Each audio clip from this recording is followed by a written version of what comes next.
सबको जय मसीह की। परमेश्वर ने आज का दिन दिए, परमेश्वर की तारीफ और प्रशंसा और जय जयकार करते हैं।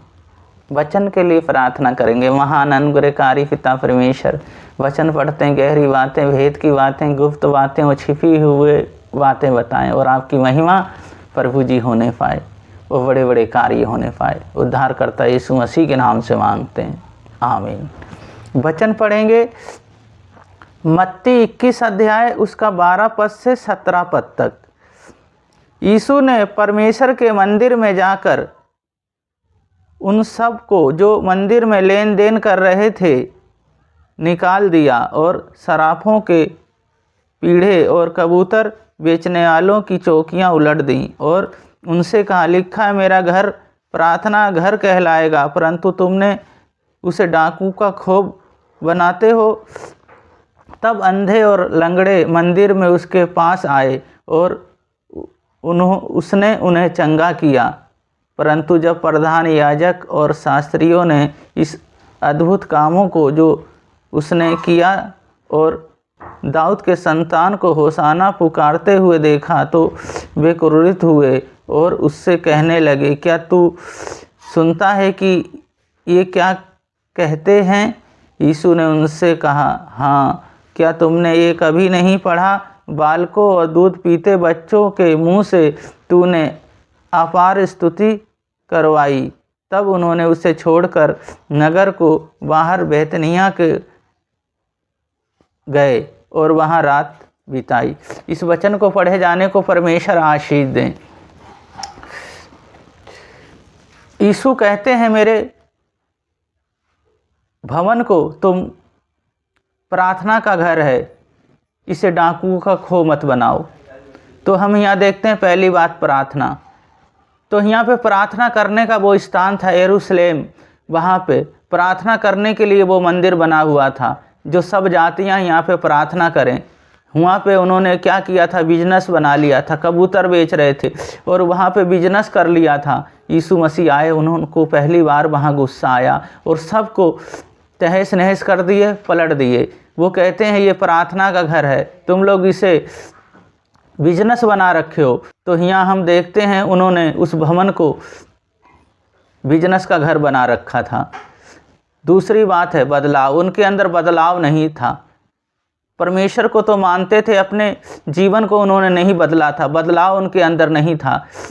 उनके अंदर बदलाव कुछ भी नहीं था क्योंकि वो परमेश्वर की बहुत ज़्यादा व्यवस्था को मानते थे, पर उसके व्यवस्था पे वो लोग चलते नहीं थे और अपने मन को उन्होंने कठोर कर रखा था। अपने अनुसार उन्होंने जीवन अपना जी रहे थे वो।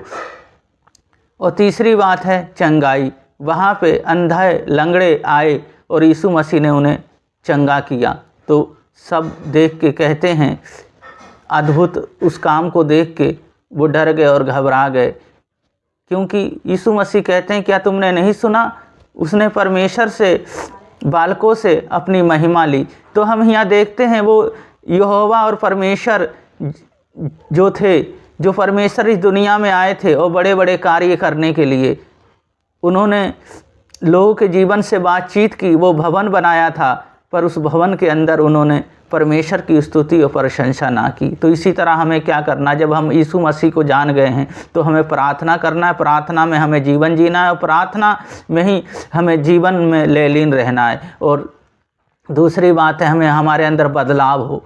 बदलाव जैसे जैसे हम बढ़ते हैं यीशु मसीह में, वैसे वैसे हमारा बदलाव आना चाहिए। पहले दिन दूसरा हो, दूसरे दिन दूसरा हो, तीसरे दिन दूसरा हो, महीनों सालों में बदलाव होता जाए। आत्मिक वरदान में हम बढ़ते जाएं और आत्मिक भोजन हम लेते रहें और चंगाई, हमें चंगाई मिलेगी, चाहे वो किसी भी फील्ड में हो, चाहे कुछ भी हो, सब में परमेश्वर हमें संभालेंगे। प्रार्थना करेंगे। महान अनुग्रहकारी पिता परमेश्वर दयालु, हे सर्वशक्तिमान, इन बहन भाइयों को छोटे से लेके बड़े तक को पैर के तलवे से सिर के बाल तक आपके लहू में ढकता हूँ। ये आपके हैं, आपके प्रभु जी लहू दे के खरीदे हुए हैं। प्रभु जी आप वो यहोवा हैं। आप कहते हैं तुम प्रार्थना करो, तुम बदलाव को लेके आओ, मैं चंगाई दूंगा। तो आप चंगाई देने वाले हैं प्रभु जी। इनको सबको आपके हाथों में सौंपता हूँ प्रभु जी। आपकी महिमा और आदर और प्रशंसा इनके जीवन से होने पाए प्रभु जी। बड़े बड़े कार्य करें। इस समय जो प्रभु जी जिनके बच्चे नहीं है, यीशु मसीह आपके नाम से वो बच्चे दें और खुशी दें और आनंद दें। प्रभु जी जिनके कोख बंद हैं, आज मेरे यीशु मसीह वो खुलने पाएँ। आज मैं आदेश देता हूँ, मैं कमांड करता हूँ, वो खुलने पाएँ पूर्ण रूप से। प्रभु जी आपकी महिमा और प्रशंसा करने पाएँ। जिस तरह हन्ना आपके सामने गिड़गिड़ा के प्रार्थना की और आपने प्रार्थनाओं को सुना और प्रभु जी उसे एक बालक दिया, प्रभु जी इसी तरह प्रभु जी इन्हें बालक दें प्रभु जी, और आपकी महिमा, आपकी आदर और आपकी प्रशंसा और तारीफ में हमेशा बढ़ने पाएँ और आपके लिए गवाह बनने पाएँ। प्रभु जी आप जैसा कोई नहीं, हर फील्ड में, हर रोजगार, बिजनेस में सब आप में बढ़ाएं प्रभु जी, सब में आप इन्हें आगे लेके चलें। पिता, पुत्र और पवित्र आत्मा के नाम पे इनको मैं आशीषित करता हूँ, उद्धारकर्ता यीशु मसीह के नाम से मांगते हैं, आमीन।